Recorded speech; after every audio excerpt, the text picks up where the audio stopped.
Time to musk up. Wow.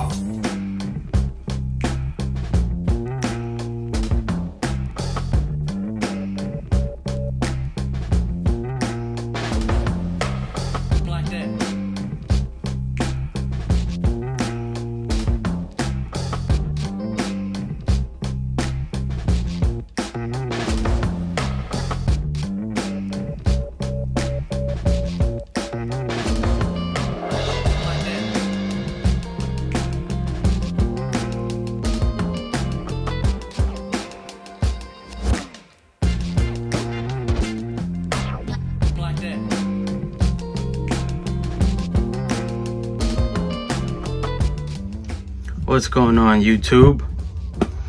So today I want to talk about Ambre Supreme by Les Indemodables, the new release from the brand. I received this about a week ago or a week and a half ago, but the box was closed for about a week. I just didn't have time, and the unboxing that I showed you right before this started was yesterday. I had it on my arm, but I had a scent of the day on already. And today I wanted to wear it. And so I've had it on my arm for about 6 hours now, so I have a good idea of what I'm getting here. Of course, this is a first impression, not a review. Maybe down the line I'll speak more about it. Purchased this myself. I have 300 and something subscribers. Nobody is sending me anything. All right, so if I don't like it, I will tell you I don't like it. I'm not afraid to speak about crap perfume, as some of the people know me know. But yeah, here's the box I showed you during the unboxing there. There's the batch, and obviously I love the brand. As you can see, some of the other releases I have here, the one that came out before Ambre was Vanille Havane, which is loved by many as well. Beautiful tobacco, vanilla fragrance, some chocolate I think in there as well. We have Oriental Velours, which is one of their oldest releases. This is a myrrh and spruce fragrance. Outstanding as well. Great materials, just like you come to expect from this brand. This one is Escale Indonésie, which is another Ambergris fragrance that they have in the line. This is just a beautiful kind of citrusy, neroli, kind of petitgrain, typical kind of eau de cologne, but we have the natural ambergris there in the base. Eau de cologne that actually lasts on me, but it doesn't project. Very light, good for after a shower or for the gym, things like that. The other fragrance in the line that actually uses ambergris in the fragrance, but it's not in the name, is the Musc de Sables. Or Musc de Sable. I think the S is silent.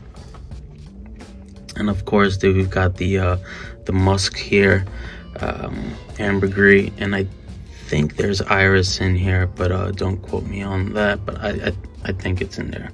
I picked some of it up. And the other one, and I don't know, I go back and forth with which one is my favorite. A lot of people don't really talk about this one, but God damn it, man, this stuff is absolutely beautiful. It puts a smile on my face. Probably the most beautiful osmanthus fragrance ever.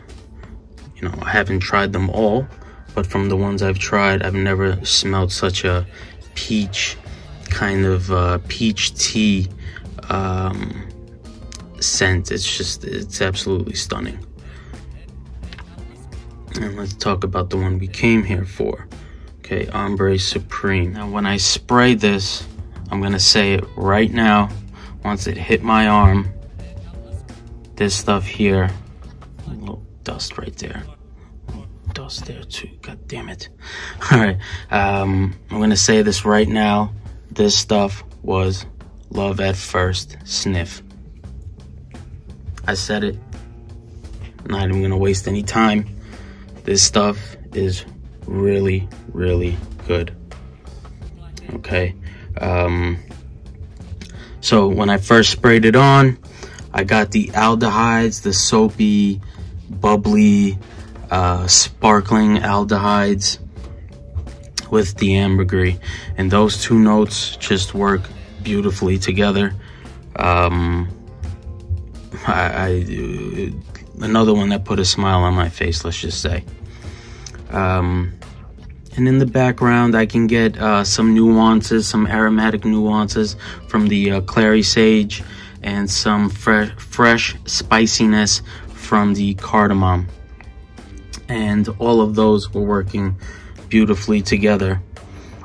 And at some point, as I'm wearing this, about the first 5-10 minutes, I started thinking to myself, I'm like, wait a second. I'm like, this is, you know, it's kind of familiar. It's not a clone or inspiration. Well, maybe it was an inspiration, but it doesn't smell like it. But I can't help but think that this might have been on their mind when they were making it. And that is the classic number 5. This is the EDT. And of course, obviously, why would I think that? The aldehydes. And the other thing that made me think was when I spoke to Eugene, I made a post on Instagram about ambergris when I found out about this release. And he told me that his favorite fragrance with ambergris / ambroxan was number 5. So I'm like, wow, I'm like, is this a coincidence? I'm like, I don't know. So that's when I put the aldehydes and the ambergris, those two notes together. Now there's jasmine in this as well, which is in number 5. Now, what I'm going to say is it's a very modern number 5. If you took out the ylang ylang, because the ylang is a very vintage floral, very vintage floral, and so a lot of people, you know, typically don't like that note. Well, at least men don't. I don't mind it. I actually think it's a very exotic, tropical kind of floral, and it's beautiful, but it's not in this. And the aldehydes are very modern smelling in this as well. And so I couldn't help but think of number 5 when I was smelling this. And then towards the mid, there is the note of patchouli. When it starts, well, maybe, I don't know, maybe this is like 30 minutes in, I start getting kind of these little dirtiness, little earthiness, and all I can think is possibly from the patchouli. But in the background, the ambergris is definitely up front, but at this point the aldehydes take a back seat to the ambergris, unlike the opening. So still soapy, but not as soapy. Still that salty, ozonic touches that you get from ambergris. Maybe a little sexiness in there from the animalic touches from the ambergris as well. You could definitely see that. Now, another important thing that I do want to say about this is about the neroli note in here. Now, neroli, I don't know. Neroli is a tough note for me, especially when it's the lead role. Something like neroli portofino. I just cannot take that kind of sharp, kind of baby powder kind of floral. I don't know. It's just, I'm not a fan of it unless it's all the way in the background. And honestly, I don't even think that I pick any neroli up in this unless it's adding to the soapy aspect of the fragrance. Now, about 2 to 3 hours into the wearing, things got a little interesting, because I read on Fragrantica there was a gentleman that wrote an article about this fragrance, and he wrote, "Is Ambre Supreme a contemporary Mitsuko for vintage lovers?" And I thought about it, and in the comments people are mentioning, you know, there's no oak moss, there's no peach in this, you know, kind of saying like, you know, BS, you know, no way. And, you know, I had a hard time believing it as well, because at the time I didn't smell it yet. But it was, I don't know, it was because I read the article, and maybe that's why I started thinking this. But I started getting nuances of another classic, Mitsuko EDT. Oh, let me on this out again. Alright, started getting those nuances. And like I said, no oak moss, but they do use patchouli to make an oak moss accord. I think it's patchouli and vetiver. I think Terry Wasser would use those to make a oak moss accord. And maybe possibly those green, earthy, dirty tones that I mentioned before about the patchouli is what's giving me those hints of oak moss. And that's one part of it. Now the other part is the peach note, which it's not in here, or maybe it is and they didn't list it. But I am getting a slight sweetness, fruitiness in this fragrance as well. And you know, I didn't know where could it possibly be coming from. Maybe it's possibly an accord. But then I kind of zeroed in on the note of Immortelle. Immortelle is a plant that's, you know, kind of green, herbaceous, kind of like a herb, but it has nuances of kind of hay, tobacco, and honey. And when I read about it and I noticed honey,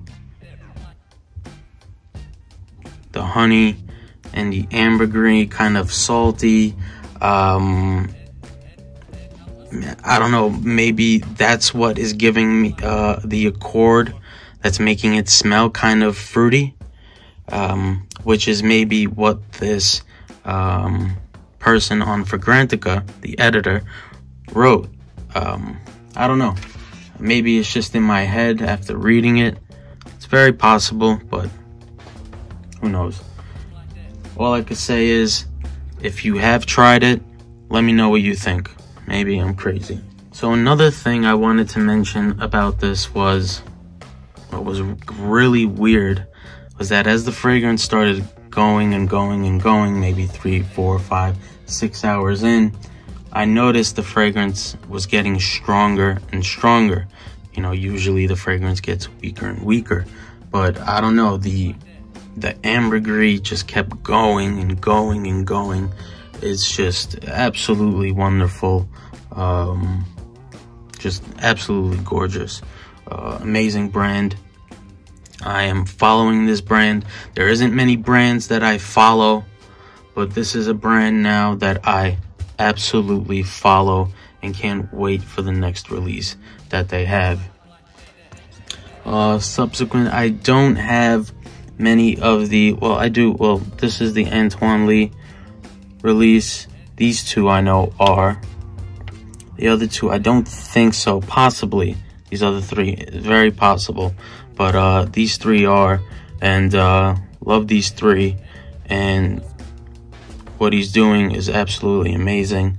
and he actually has Iris Parfums, is another brand which he made MXXX, and that is an outstanding natural ambergris fragrance as well. And really exciting that Eugene is getting to work with him.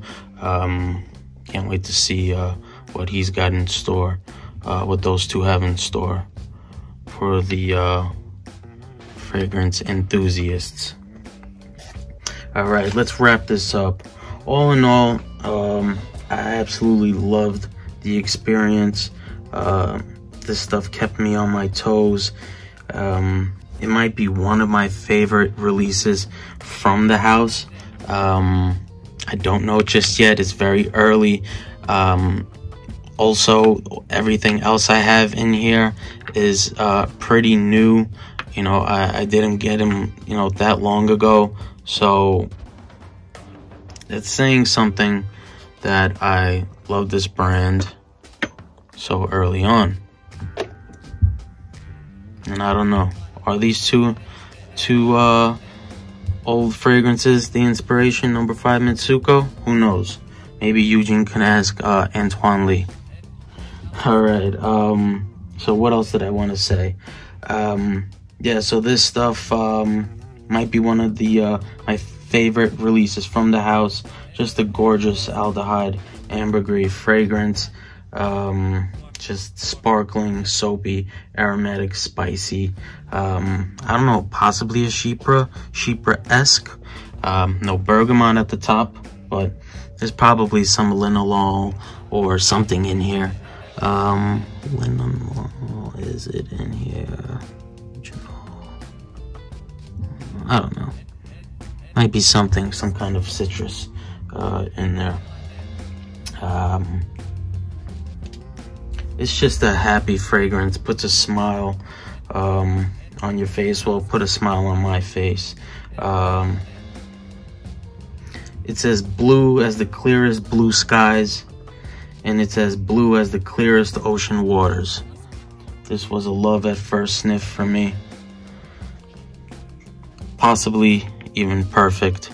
I'm not gonna rate it right now, way too early, but this is possibly as perfect as it gets. Really good. Of course, I would say just buy it, but at the price that this is, absolutely sample it. Unless you love ambergris and you love aldehydes, then I don't see how you would not like this. But anyways, let me know if you try this or if you want to try it, and let me know what you think. All right, guys, take it easy. Bye. Peace.